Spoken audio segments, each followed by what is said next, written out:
Hello, everyone, and welcome. My name's Kim Barnes-Peak, and I'll be a facilitator for the session today. I would like to start by gratefully acknowledging the territory that I'm joining from, and I welcome you to think about the land that you're joining from also, and about what your role in taking steps towards truth and reconciliation looks like as I provide this introduction. I'm joining today from the traditional, ancestral, unceded territory of the Syilx Okanagan Nation. As a fifth-generation settler of Swedish and English descent, I have deep respect and gratitude to the Syilx people who have been stewards and protectors of the land since time immemorial. We know you may be joining us today from many other places, either near and far, and we'd like to acknowledge the traditional owners and caretakers of those lands as well. Welcome to the 12th annual Okanagan Embrace Aging Month, and thank you again for joining us. Embrace Aging is co-hosted by Beem Credit Union, Interior Health, and the Institute for Healthy Living and Chronic Disease Prevention at UBC Okanagan. Embrace Aging Month was launched 12 years ago to celebrate and raise awareness about positive aging, and has once again organized a number of educational opportunities and events during the month of March. The sessions are designed for everyone, young and old alike, and focus on a variety of topics related to healthy aging and ways to improve quality of life among seniors and their family caregivers. Our goal is to inspire everyone to embrace positive aging. So a couple of housekeeping items. There's a closed captioning bar, and to turn that off, you can select the hide caption button on the menu bar.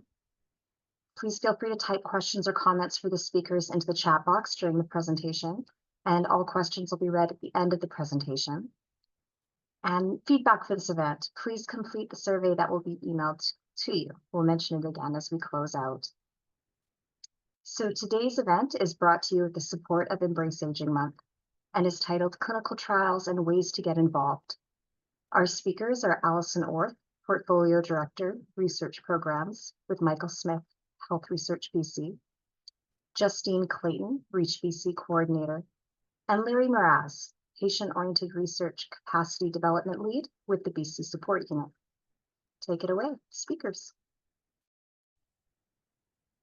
Thank you so much, Kim, and thank you to Embrace Aging organizers for inviting us here to talk today. We're really pleased to be joining and to talk to you about clinical trials and different ways that people can get involved. Next slide, please.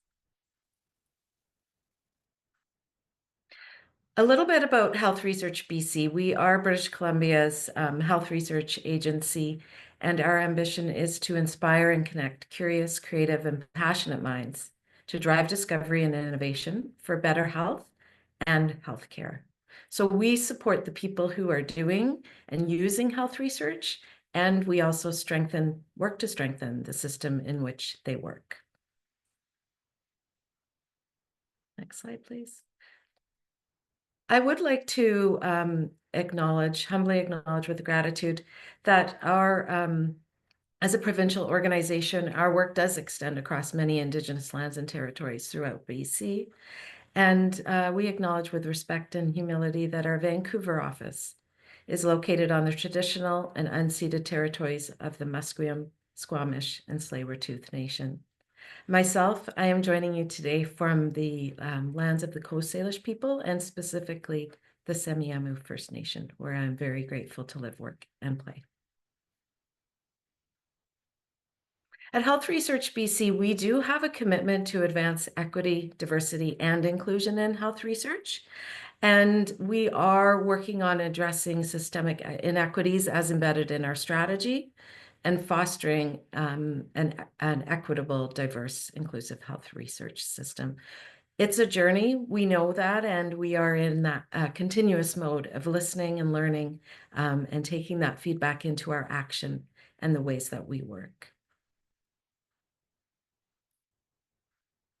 One of the other focuses is we are also working to support and strengthen research capacity in rural and remote areas to improve health outcomes in populations that are living there.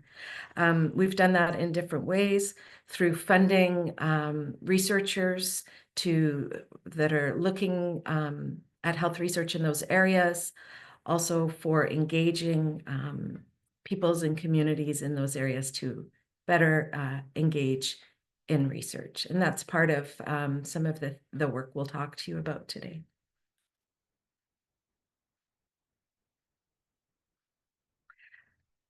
A little bit about clinical trials.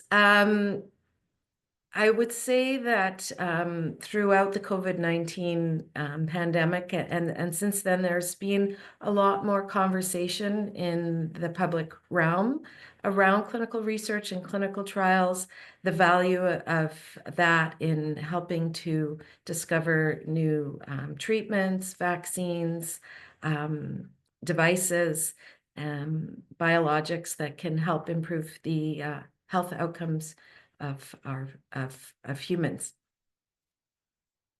Next slide, please. So with that, we would like to just share a video with you. It talks about, from the patient or participant perspective, a little bit about the value of clinical trials and their views on clinical trials. Did you know developing a new treatment or improving one usually starts with laboratory research, then moves to clinical trials with people just like you? There are many types of clinical trials: prevention, to look for ways to prevent illnesses; screening, to detect diseases or conditions; and treatment, to test new types of therapies. Participation is voluntary. People of all ages and backgrounds may assist researchers, discover new treatments, compare existing ones, or better manage illness. If you're healthy, by volunteering, you might learn about yourself. If you have a medical condition, you may help your health and your healthcare team better understand your illness. Your involvement may provide new medical information and may lead to treatment improvements, better disease management, or a new treatment. Clinical trials need people just like you. It starts with me. Ask your healthcare team about finding a clinical trial that's right for you.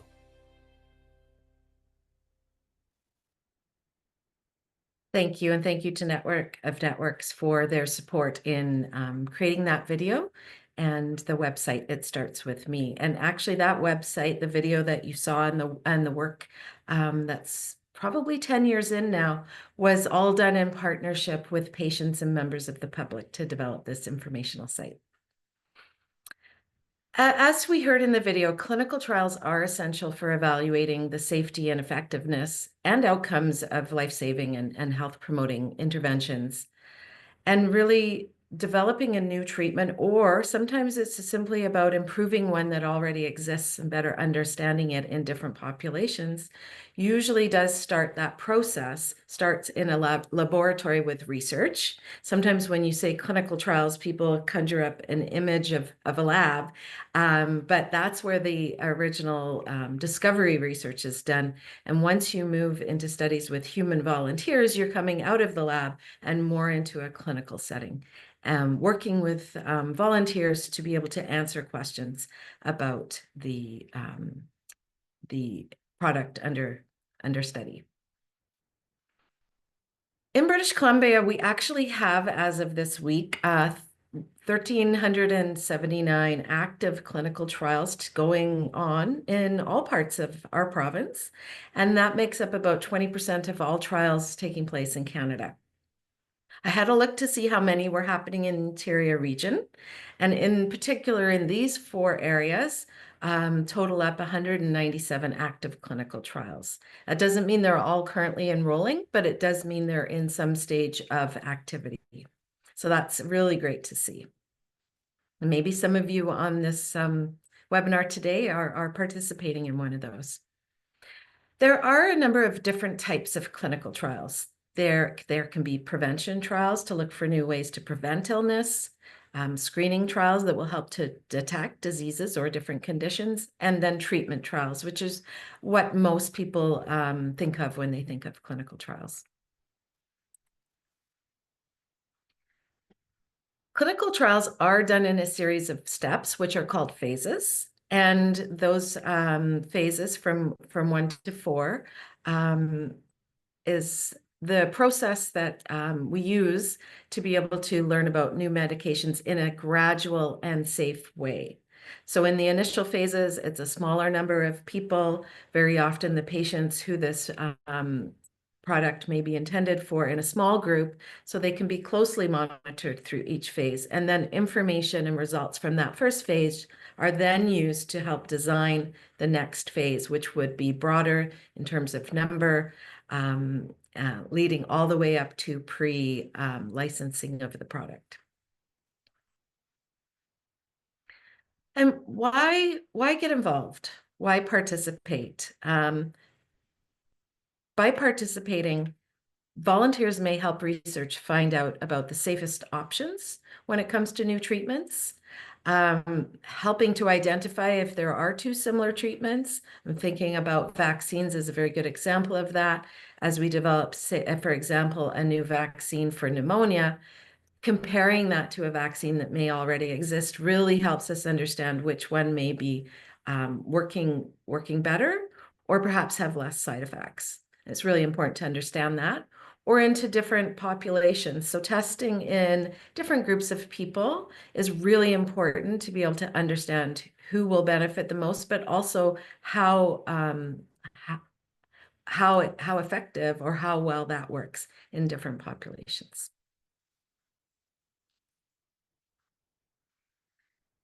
There are many reasons why people do choose to participate in clinical trials personally. Some of the benefits for them may include finding help or treatment for a condition that they have, particularly in oncology. Sometimes a trial may be one of the treatments that they're seeking may only be available through a clinical trial. Although in that case, you could see the participant as looking to benefit themselves. Actually, one of the reasons that most Canadians, and we have done a survey of 1,000 Canadians looking at this, and the highest, the most frequent reason that people would give why they would participate in a clinical trial or perhaps enroll their child in a clinical trial is to benefit others, even if it's not going to help them or to help their family. It's really about advancing medicine and adding new information to what we know so that we can help support a healthier society.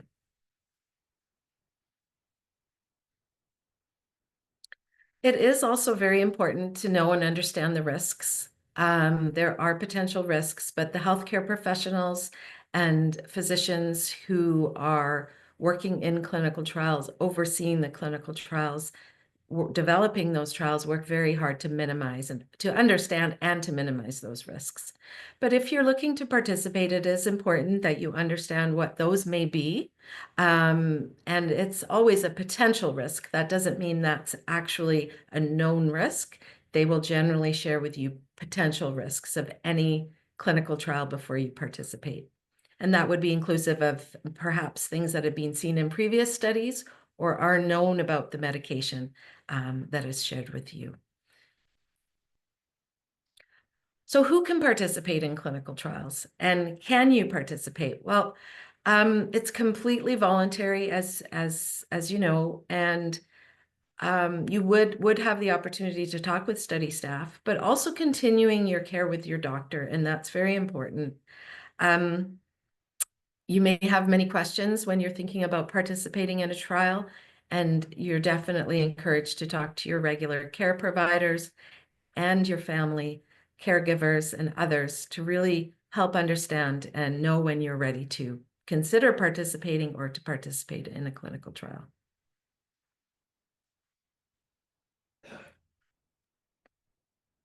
Where do clinical trials happen? So like I said, it's not in a lab. Where you may see clinical trials are happening could be actually in your local GP's office, in the doctor's office. They may be doing a clinical trial there. In hospital settings, including inpatient and ICU, other types of medical centers, even community nursing stations or public health units, and academic centers such as universities, medical schools, and even in your own home. And by that is something that you may have heard reference to decentralized clinical trials. And really that means some aspects of the trial could happen in community or in your own home, and where you don't have to, as a participant, travel into that clinical trial center or clinic or hospital for some part of the trial. So people are being supported to participate from their home, including even with something like taking blood samples or providing other samples, questionnaires, and some of that can also be done remotely. So there really are efforts being made to help people to participate from their local communities and from their homes. What types of groups are involved in a clinical trial? So yes, the trials are centered around the participant, what we call the participant, but there is always a principal investigator who in Canada is required by law to be either a physician or a dentist in good standing with their college. And they are responsible to oversee the trial and including anyone that's working in that trial. You generally see, or if you're in the trial, would have communication with somebody called a clinical research coordinator.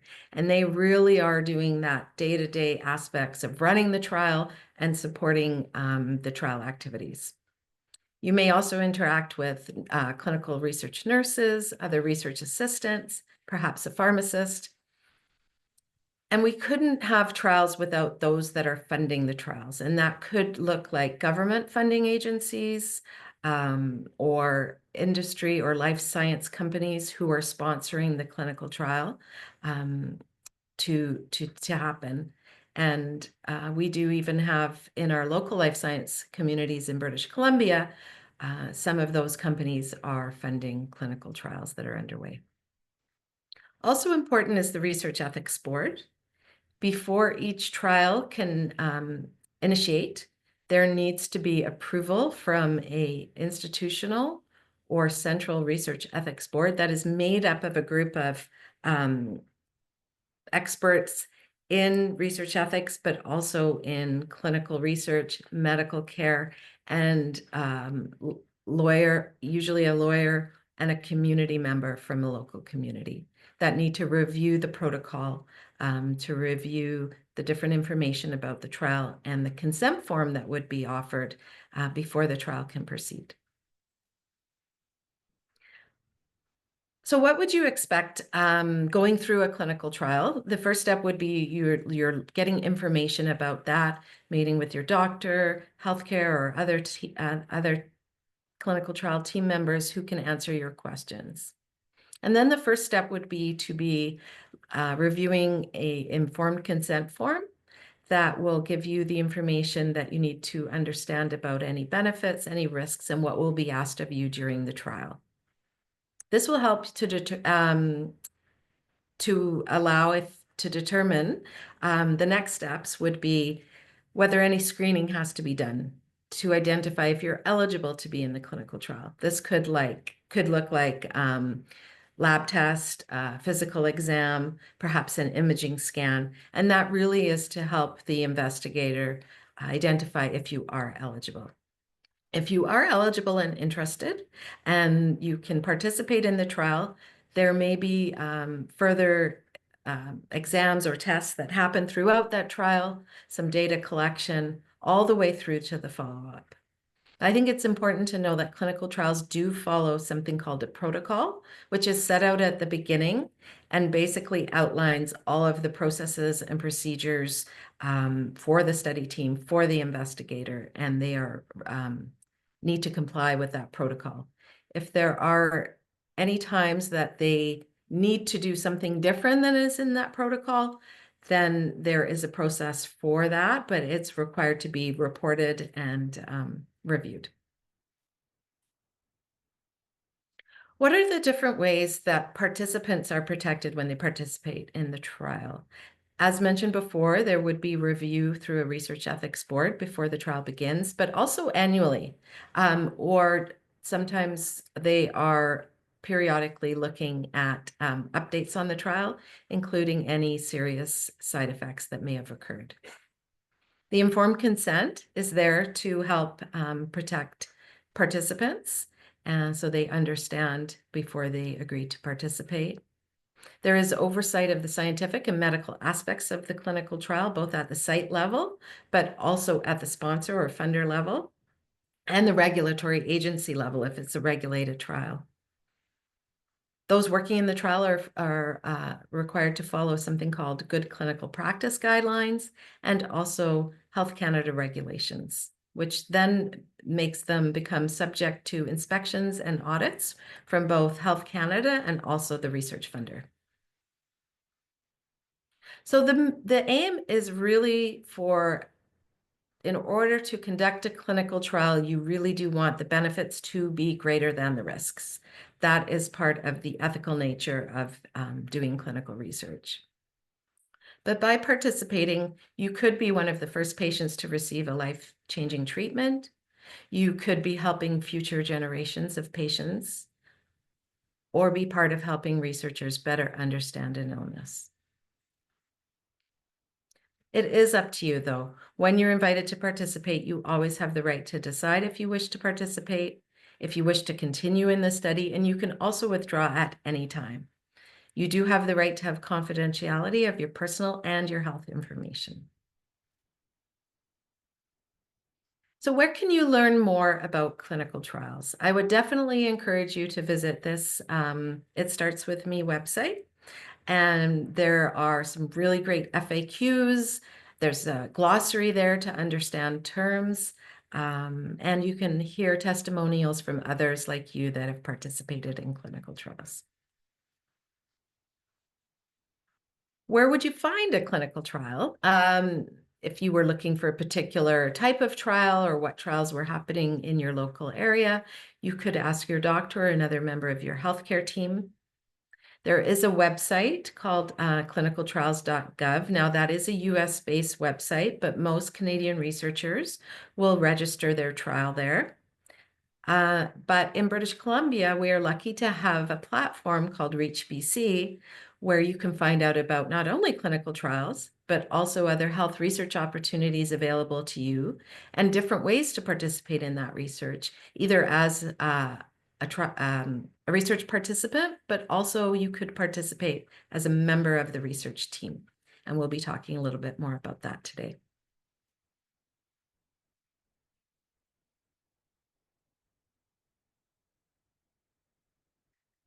So I did mention Reach BC. Reach BC is a platform, online platform that supports and enables health research in British Columbia.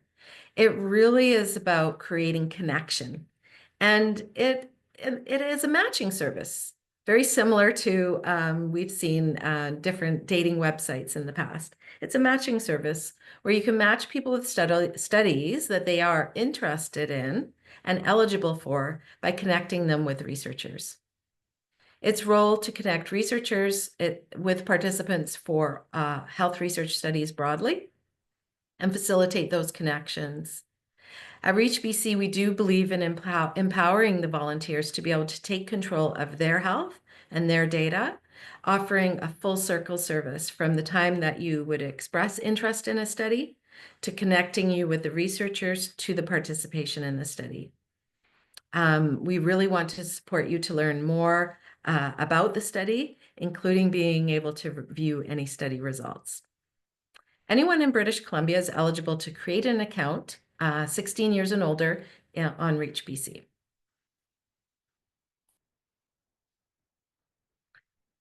This is a few testimonials from Reach BC users about why they participate in research. Again, we really try to support a patient-centric approach in facilitating that connection between the volunteers and the clinical trial opportunities. Volunteers do get to decide which studies they want to get involved in. And you get to learn about your health and benefit from seeing some of the best medical minds in practice to really assist you on your health journey.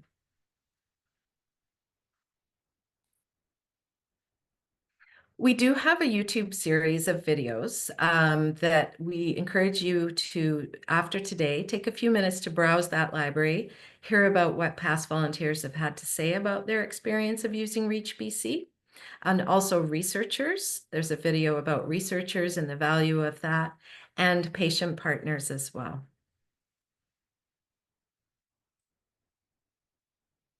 So I mentioned patient partners, and some of you may be very familiar with what that is, or patient-oriented research, but some of you, this may be the first time you're hearing that and curious, what does that mean? How is a patient partner different than a clinical trial participant? So with that, I'd like to introduce my colleague, Larry Mroz, who is going to tell you a little bit more about patient-oriented research and how Reach BC can support that. Thank you, Alison. As Alison told us, research is necessary. We go to see the doctor, we want to make sure we're getting the best treatment we possibly can, but research allows that to happen. So most people think of being a research participant when you're getting involved in clinical research or any kind of research. You are the guinea pig. You go in, you get an injection, you take a pill, you do something, and then they see if it works or not. And that's the one thing that, that Alison was talking about in participation. But what about being a partner in research? So a partner is designed to provide decision-making support to a research team. So a patient partner who joins a research team won't take an injection or a drug, but will help the researchers do their work. And why? Why would you want to have a patient partner doing this work? Okay, well, so we know that Canada is really great at doing research. We've done lots and lots of health research, but does it actually make a difference to our care? That is the big question. So about 15 years ago, the Canadian government realized that a lot of research was just kind of sitting there, not getting used. And they thought, well, one of the reasons was that the patients that the interventions or the treatments were designed for weren't really interested in it or weren't responding to it in the way that people wanted them to. And so the strategy for patient-oriented research was formed, and that's SPORE, and which is probably the world's worst acronym, but we're stuck with it for now. And really what it is, it's the government's answer to this. The Canadian government, the Canadian Institutes for Health Research, I should say, the organization that funds most research said, let's get patients involved in this work so that we can make sure that whatever we design is going to be useful for them. So the strategy was formed, and part of that strategy is creating these support units that are across the country. There's one in every province. And here in BC, I work for this organization called the BC Support Unit, which stands for Support for Person and Patient-Oriented Research Trials. So it's an organization that's dedicated to bringing the patient voice into the research in a decision-making capacity. So let's go on to the next slide. Let's unpack what is patient-oriented research. So I said it involves patients as partners. So there's still patients that are involved as participants in the work, but here we're focusing on the partners. So why do we have patients on there? Because we want to make sure that the priorities that are important to patients are expressed in the research. We want to make sure that the outcomes that are important to patients are measured in the research. If those things aren't measured or taken into consideration, then the research might not be as applicable. So this is a design of research, a way of doing research that makes you think or asks you to think more about patient priorities and outcomes. But there's more to it.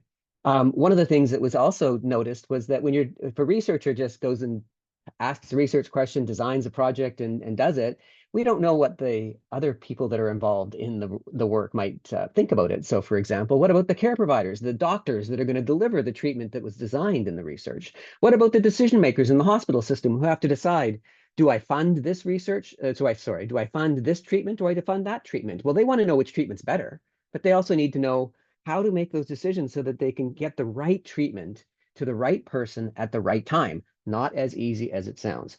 And then, of course, the most important piece here to us is that the patients are engaged in this work. So getting these 4 different interest holders, the care providers, the doctors, the nurses, the researchers who are doing the research, the decision makers who decide what research gets or what treatments get delivered, and then the patient partners who are going to receive those treatments. So all of this is designed to improve and generate evidence that can improve healthcare. Next slide, please. So I just love this little cartoon here. You have to learn about thousands of diseases, but I only have to focus on fixing what's wrong with me. Now, which one of us do you think is the expert?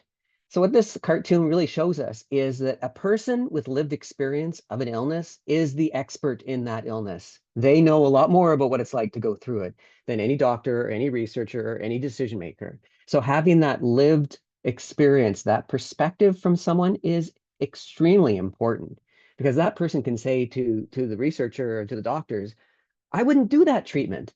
I would just go home. I wouldn't take it. So why bother doing all this research? You can have the best treatment in the world, but if I don't want it, then what good is it going to be?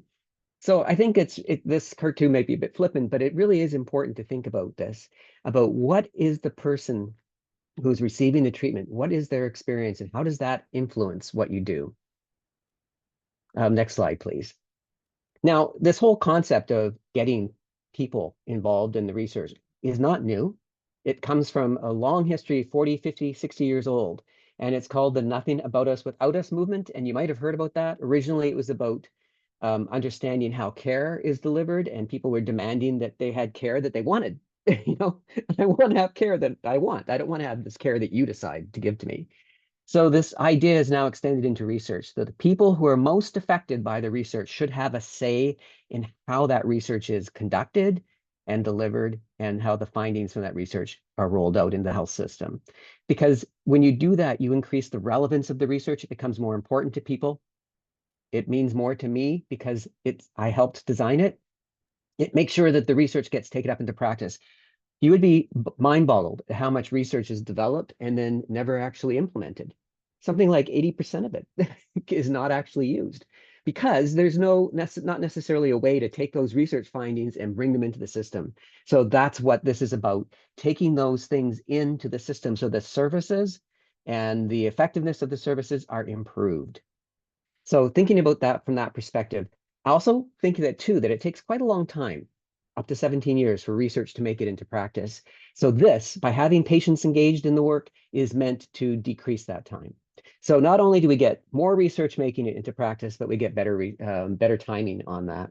So we're not constantly working with treatments that are 17 years old. Next slide, please.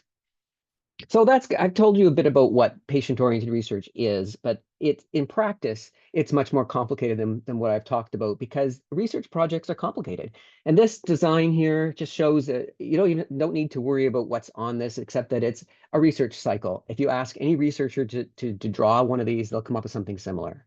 And there's different stages that you have to go through in each of the research processes. And at every one of those stages, they're numbered in red, there's an opportunity to engage a patient partner in helping you make decisions. So let's just take number 5, data collection. Okay, so you're going to go out and do surveys. Well, maybe you can ask your patient partner to help you design the surveys. Then that way, the survey questions are going to be more relevant to the people you want to fill out the survey. So that's just a simple example of that. There are lots and lots and lots of different ways that people can get engaged in doing this work as partners in the work, as helping the researchers make decisions at every one of these steps along the way. Okay, I'm probably talking too fast. Maybe I'll slow it down a bit here, but and this is really great. My job is about helping engaging people in research, and it's constantly different. There's so many different kinds of research, and today we're talking about clinical research. So what are some ways that we can, and why should we engage patients in clinical trials? Those are some of the questions that I deal with on a daily basis, and Alison and Justine work on as well. But we remember that in clinical trials, patients are the experts. They understand what they need and what the members of the community need. And it can help us understand diverse needs, because we know that not everybody is the same. So we need to sort of understand what sort of diversity is there in the community and how that might impact either their ability to take part in clinical trials, or what happens to them when they're receiving treatment that's derived from clinical trials. So many different facets there. And of course, this is really important because it really helps us understand how the treatment is going to impact the patient's life. So we need to think about that. Next slide, please. All right, so how do we help? So one of the ways, and there's lots of different ways. I can talk to researchers, I can talk to patients, I can talk to clinicians in the health system about their work that they're doing. But we work with REACH BC specifically, and that's what we're going to talk about here, because REACH has set up a way for both research participants and research partners to get matched up to research projects that they're interested in. That's really an important thing. If you want to get the needles and you want to take the treatment, there's a way to do that. If you want to be a patient partner, some of these projects have opportunities available for you on Reach that are available to help you understand how you can help the research move along. So it's really, for us, we really work hard to connect patient partners with researchers and clinical trials, but not just clinical trials, but clinical trials are a part of that. Now, I think next, Justine is going to take us into a more in-depth exploration of how that actually works from the Reach BC platform perspective, which is kind of like a dating service. Okay, I stole your line there, Justine, but there you go. All right, thank you for listening. Yeah, thank you, Larry. As Larry mentioned, Reach BC is a way to kind of bridge the gap between researchers and people who want to be involved with research, either as a volunteer or patient partner. So specifically as a patient partner, you can use your experience as a patient or caregiver to ensure the research opportunities you participate in focuses on what matters to patients. Signing up on Reach BC gains you access to these research opportunities as well. Next slide, please. I just wanted to play a quick video on patient partner opportunities on Reach BC and what it means to get involved. So we have some testimonials from principal investigators as well as participants. We will also provide a link at the end of the webinar to our YouTube channel, as Alison mentioned before, where if you'd like to check out our other content. I am a nerd. I'm a faculty member here in the Department of Psychology at the University of Victoria. Recently, I've been working on a project looking at the mental health impacts of the COVID-19 pandemic in people in Canada and in BC. I think without our patient partners, we wouldn't have been able to do such a broad and accurate study. Patient partner is someone who has a lived experience. If they're looking for a patient to sit at the table with a researcher, to work with them in designing what the research is like, I could be involved in that. Most often, these are remote online type of investigations. So I complete survey questionnaires about my ongoing experience, and that hope to give some insight on how a patient like myself deal with this particular chronic illness. You need the experience from people who actually lived through the condition we have. A patient partner to me is the opportunity to share knowledge. If I went through this, or if I'm going through stuff, or if my son's going through this, there's bound to be at least one other person out there going through the same thing. And maybe they'll come into your office, maybe they'll come into the research project. Everyone on that research side of it has been very receptive. They've been very patient and willing to take the time to really wait for us to process what they're asking. The public is extremely important with respect to research. That's kind of vital to really be able to bring in those patient perspectives and to make sure that we're answering the questions that need to be answered from the patient's perspective. We tended to use the Reach BC website to try to get our patient partners. We were able to get a good number of people who were interested, and then we, contacted them, and we were able to kind of develop a survey that gets at the questions that those people were interested in asking about the impacts on mental health of the COVID-19 pandemic. Reach BC allows us to connect with exactly the people that we're most excited to talk to. Patient partners played an absolutely crucial role in understanding sort of the scope of the project, the different impacts. I've been able to see a number of times where the research has made a practical difference in people's lives. If you're wanting to be a patient partner, do it. There's very little obligation. If you don't have the time, then you don't sign up for projects. But if you have the time, or you see something that's exciting to you or super interesting, then you're still in control, and yeah, do it. Especially in the last couple years with COVID, there's a recognition of how important research is and how important it is to have very precise, focused research to get the job done. It's research that have kept me alive and keeping me alive on an ongoing basis.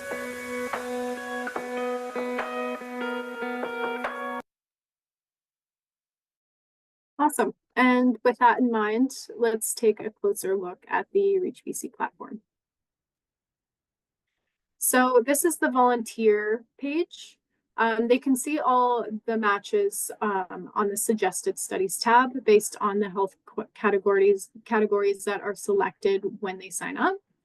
There's also 2 additional tabs as well. The My Projects tab, which displays everything they have expressed interest in or volunteered in, as well as archive projects. These are studies they wish to keep, have ended, or studies they participated in.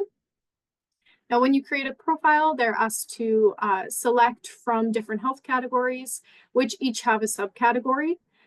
Based on what you select, studies are then shown to volunteers on their private dashboard and the weekly matching Monday email that is sent out. Next slide, please. So this is the researcher information tab. It's really a supplementary tool for researchers to recruit participants for their trials.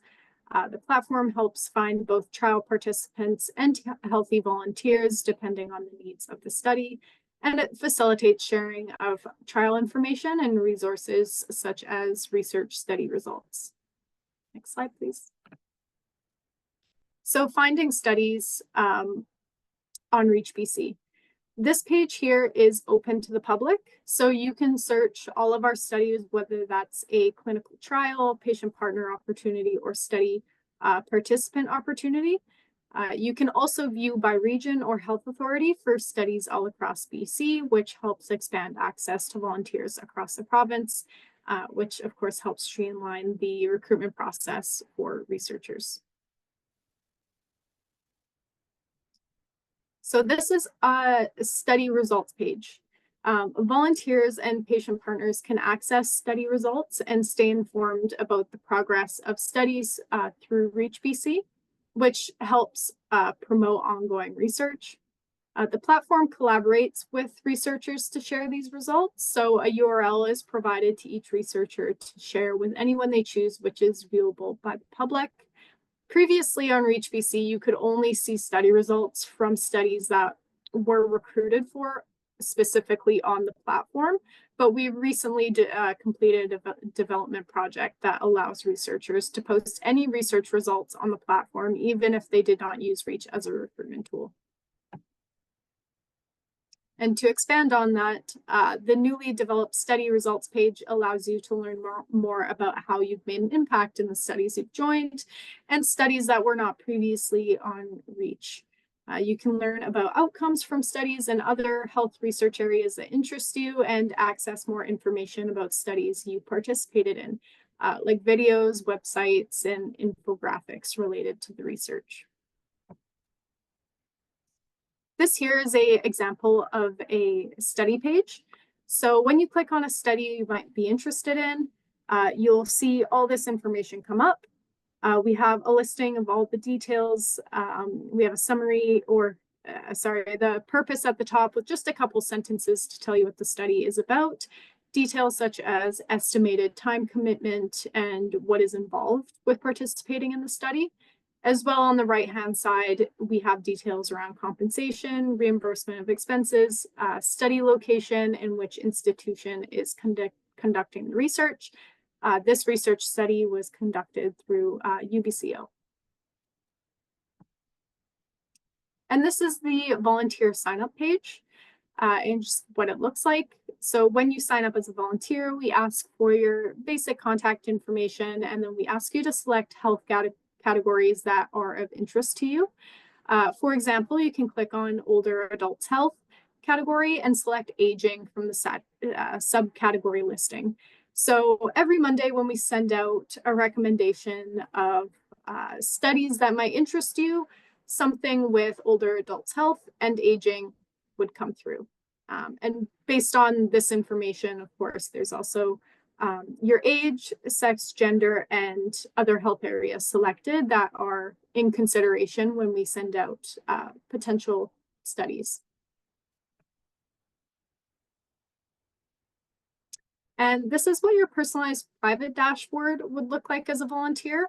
So again, there's 3 tabs, the list of matches, my projects, and my archive projects.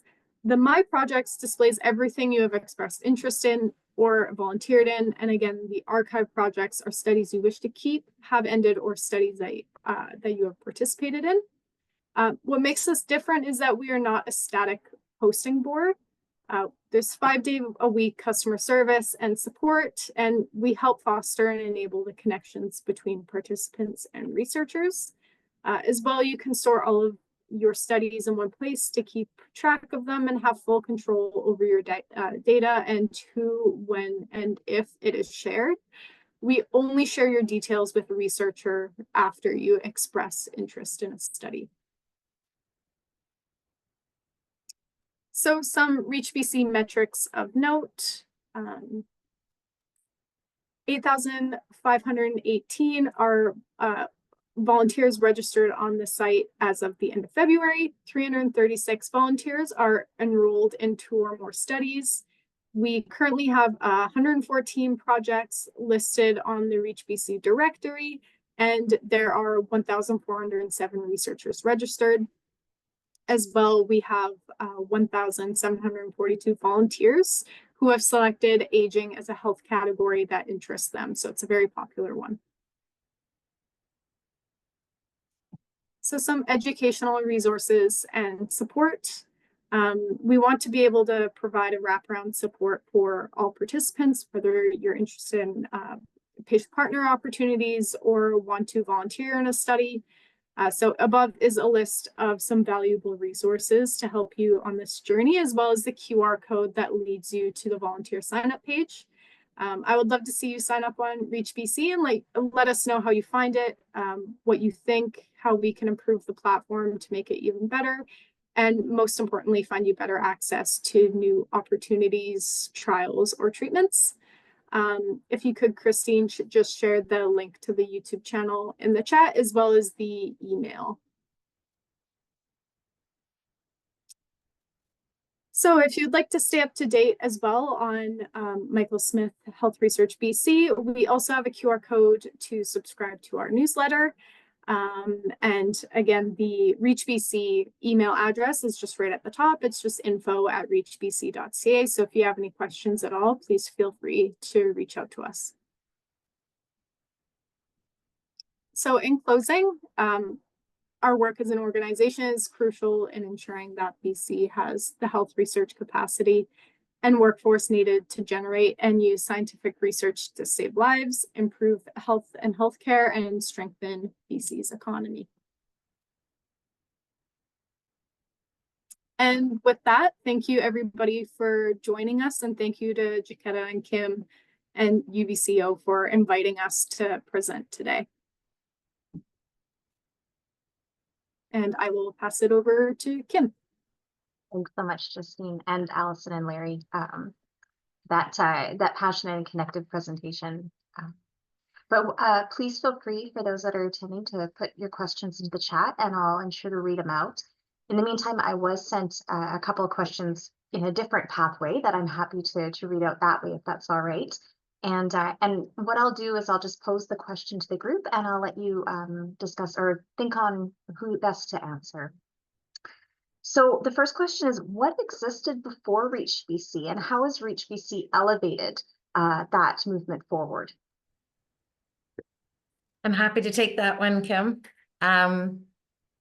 Before ReachBC, actually, there was some work done to look at platforms or ways to obtain permission to contact for volunteers, for patients or member of the public, asking them if you had their permission to contact them about research studies. Because given privacy legislation and laws in British Columbia, researchers are not able to just access lists of potential patients and contact them about research opportunities. They really have to know that patients in the public are interested in hearing about those opportunities. So a lot of the health authorities and research institutes developed a program called Permission to Contact, but that was very often manual, paper form based, took a lot of administrative time and burden on the volunteers and patients. And how do you maintain that and keep that up to date? And what if somebody changed whether they wanted to, they consent now, but what about in 2 years? No, I don't want to be contacted anymore. So it becomes really difficult to maintain something like that. So that's where the idea of actually Reach BC was originally called permission to contact, like at the provincial level, and then became what we know today as Reach BC. Thanks so much, Alison, for that background. I recall different ways that we used to support matchmaking for researchers and public through events and such, and it was done very much as you say, like the matchmaking dating service, but more in person. This was pre-apps. Yeah. Anyways. Could I add something to Alison's answer? Because obviously now we also include not just participants, but we include patient partners in this system in Reach, and that didn't exist before at all. So that's a very new thing that has elevated Reach, I think, too. And my apologies if I've missed this. How do volunteers see the difference between whether they would be a participant in research or as a patient partner in research through the Reach BC system as a volunteer? Yeah, Justine? Yeah, I can answer that. It'll just be right at the top of the study.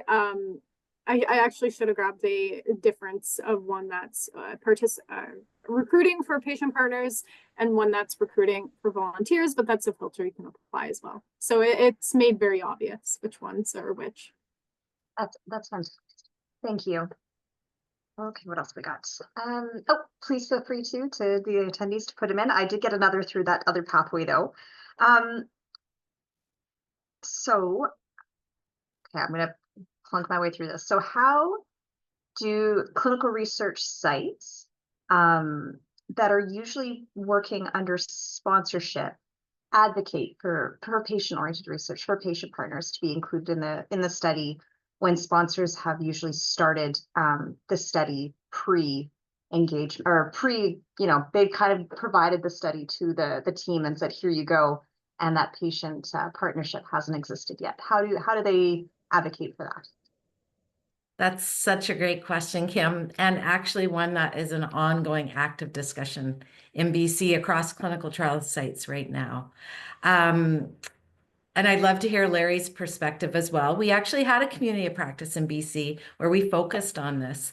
And I think what has changed, even in the last year, there are some new good clinical practice guidelines, which really are good clinical trial practice guidelines, coming out at the international level, both through WHO, but also through what's called the International Conference for Harmonization.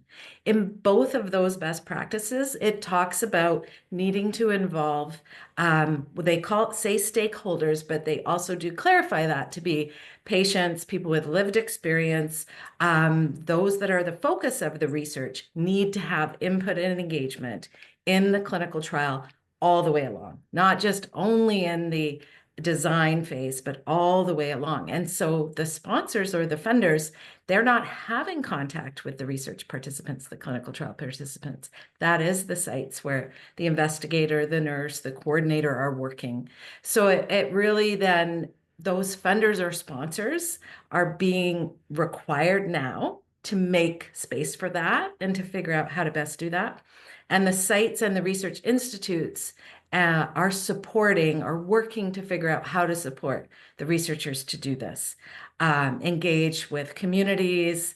And so I know in patient-oriented research or the support units, that's actually gone, like that engagement with communities and patients is much further ahead than, say, in the clinical trial space. So I could see in the future with them working closer together, the clinical trial units and sites, with potentially support units to do that. One of the first things that always comes to mind is the informed consent form. It's long, sometimes it's 30 pages and really not focused or participant centered. And so bringing patient partners onto your team to revise that consent form and make it understandable and suitable to the participants is a great place in clinical trials for patient partners. And that's where I think locally, including with your research ethics boards, you need to push back to the sponsors or the funders to say, this is the local needs for the consent form. Here's the stakeholder input we have, and here's what, you know, we believe is the ethical approach to this. Thanks so much for that. And actually that prompted to a question that I was asked before, which I know being that I sit with both with Reach BC as a researcher and then also as a volunteer. And so I was asked once about how Reach BC ensures that ethically sound research is coming on there for recruitment. Larry had mentioned the guinea pig analogy, which comes up a lot when it comes to clinical trials and spaces that I'm in that have community members. And so how does Reach BC ensure that these are ethically sound projects that are going ahead with recruitment? Yeah, and I think these are such great questions. One of the benefits of Reach BC, there is that other added layer almost of protection, because to post a study for the researcher, to post on Reach BC, they have to have their research ethics board approval certificate. And we vet or validate those research ethics boards. So you sometimes do hear, and there was something in the news last year, I think, where a study hadn't had the appropriate research ethics board approval for that particular research. And so Reach BC, that's a requirement. The researchers have to agree to that. And then those are checked or validated before the study is posted. Thank you. I'm going to chime in again and add a little bit more to that, because one of the key differences between participants and partners is participants take part in the research. They might take an intervention, they might take a drug, they might take a treatment of some sort, but the partner doesn't. The partner their medical care is not affected at all in any way, and they don't receive any treatment. So the ethics issues around engaging someone as a partner are different from engaging a participant. Engaging a participant, ethics around that are all about protecting that person from harm.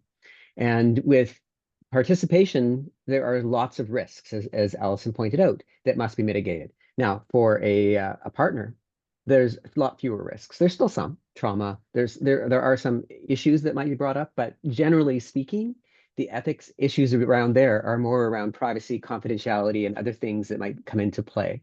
So there are differences in that, and there's subtle differences, but I think that's something that the support unit takes very seriously. So we've created guidances. We have a really lovely document that outlines some of the ethics issues around being a partner in a study and how those can be mitigated. So you can definitely find information to help you navigate that if you're interested. That was a great inclusion. I like that one. So my final question that's come across my way is advancing equity, diversity, inclusion, and cultural safety in these spaces. And so the question I was asked was how are each of these spaces thinking towards that or thinking on that when moving forward? This would be specific to Reach BC, Kim? I think. Sure. It was a generalized question. So yes, yeah. So probably, it could be Reach BC, it could be Health Research BC, it could be the BC Support Unit, because the way the question was phrased, it was very general. So I'm sure that any answer from any scope would be very welcomed.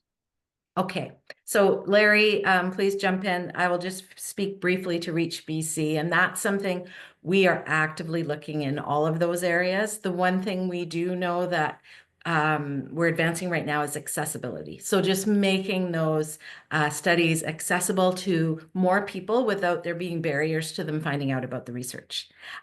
So in that way, making it, I guess, more equitable across different groups and types of populations in terms of finding out what research is happening. And you don't have to just know somebody or be seen in a particular area, right? So Mhm. from that perspective, and we are looking at different ways to increase the diversity of the volunteers within Reach BC, but it's definitely a learning work in progress and a journey. Absolutely. And the same thing with the support unit. We're actively looking to increase diversity in people who engage as partners in research, because there's a lot fewer people that do that. And we tend to have the same sort of demographic come to us over and over again, well-educated people, etc. But it's a challenge. I'm not gonna sugarcoat it. It's hard to do this because on one hand, we can ask for diversity in the people who come and volunteer for us, but we can't necessarily um, even record what sort of diversity we might be seeing. So there's privacy and confidentiality issues that make it a little bit more complicated for partnering. So we're still trying to figure all that out. Reach is a bit further ahead in helping to understand those concepts in participants in research, but in the partners, we're still we're new. It's fairly new, and I'm not going to say we're doing a good job. I think we have a lot of heart, as Kim might say, but we might not have the traction that we want. But we're working on it. Thanks so much. And I'm noting the time, but before, I don't want to leave it on that note. I'd actually rather, if it's okay, leave it on a note that each of you would like to leave it on. So if you had to close out with something to share, noting that this is being recorded as well, I'd like to give each of you a space, a minute each to share something you'd like to close with.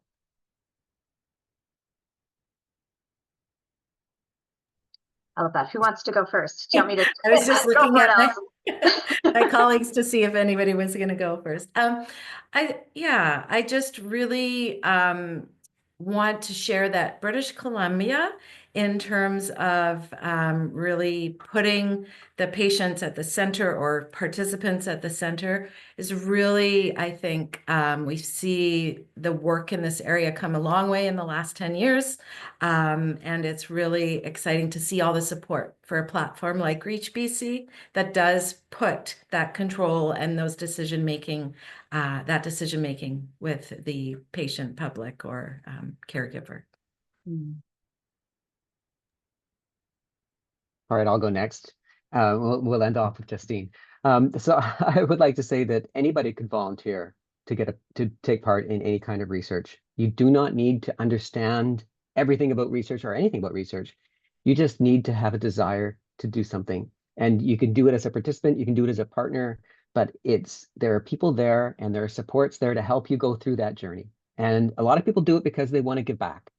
They also recognize that the treatment they just had wouldn't have been there if someone else before them hadn't volunteered.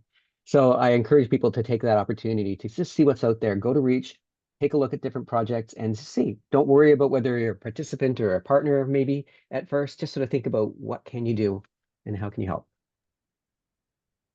Yeah, and to kind of expand on what Larry said, you don't need to sign up on Reach to look at what's available on there. You can just go and have a look at any research studies that interest you and then take it from there. I will say as well, our newly launched kind of rejigged research results page, since it did just launch 2 weeks ago, I'd recommend checking in a couple months to see what's on there. Right now it might be sparse, but we're hoping to get a lot of different research studies posted on there, and it's just a good opportunity for public education on different research topics.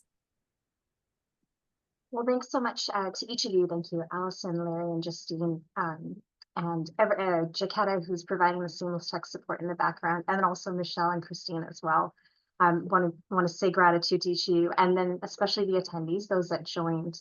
Much appreciation. This is the last webinar event for Okanagan Embrace Aging 2025. And please feel free to visit OkanaganEmbraceAging.com for the last few face-to-face events and registrations. We look forward to growing this event in the Okanagan and beyond, and encourage anyone interested in supporting Embrace Aging in the future to please contact us. Contact information is available on the website. You'll receive an email with a link to an online evaluation form, and we welcome everyone's feedback and suggestions for planning Embrace Aging events in the future.